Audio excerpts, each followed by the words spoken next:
Yeah, the US got back into it for a bit in the second half and had a bit of pressure. But the amount of chances England created, it was 3-0, but truthfully, it could have been 5 or 6. Look, for me, given the changes Gareth Southgate made, I feel the bigger story here is England and how well they performed. Yes, it's against a US team, a poor US team. I think people have gotten carried away with maybe the quality of the squad ever since that draw with France pre-World Cup. And now all of a sudden there was this feeling or this belief, or at the very least a rhetoric from some quarters that this was a good team, the youth in this team, and I never kind of fell into that trap. All that being said, if you saw the England team sheet before the game, you'd think this is an opportunity for the US to double down on that France result. And when you see that performance, you see exactly how tough a job Gareth Southgate has in deciding who's his best 11, and maybe how well positioned England are for their own future. Listen, the first half for me wasn't a competition. And yes, the US had a young side out. And yes, England had some new faces, but they're experienced new faces in the Premier League in particular. And I think that experience showed. But to me, the big thing I got from this game was Sancho.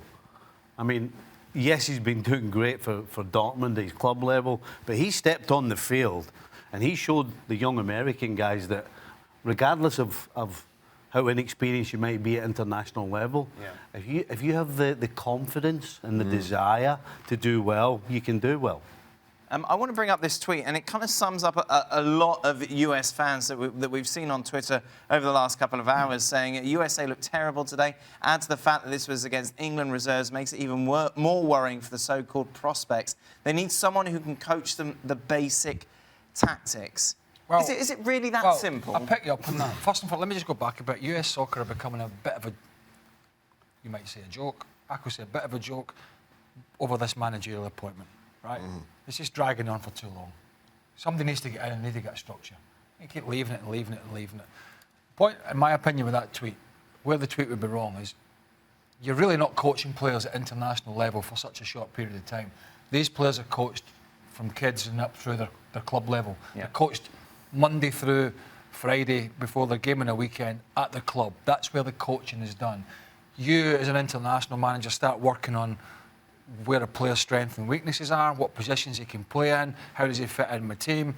But you're not really working on your technique when you're turning up for international games. So that's a direct problem from the clubs to the national team, not necessarily the national team. But at the same time, you've got a US team, a young US team, inexperienced, and all the cliches that go along with it, playing for what is effectively an interim manager.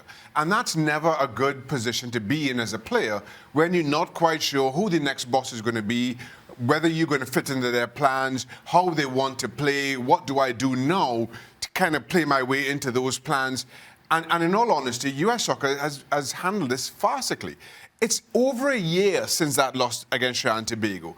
And yet still, despite all the changes, administratively on down, you have an interim coach. And that's not a good way to move your game forward. That's not a good position for any of these players to be in, regardless of how good they are, regardless of the potential.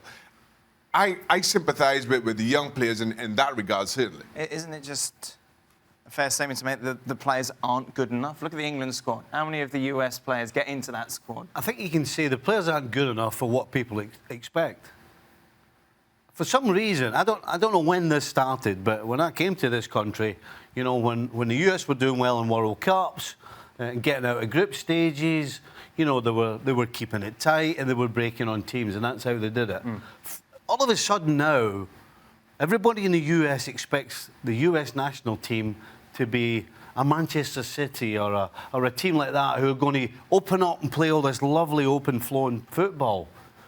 They're not capable yet of doing that. But so every time they step on the field, people are going to be disappointed regardless. I mean, my big question here is, good enough for what? What are we expecting out of a US team who failed to qualify for the World Cup against an England, albeit many changes, but an England team that got to the World Cup semi-finals? Of course this was going to be a lost cause.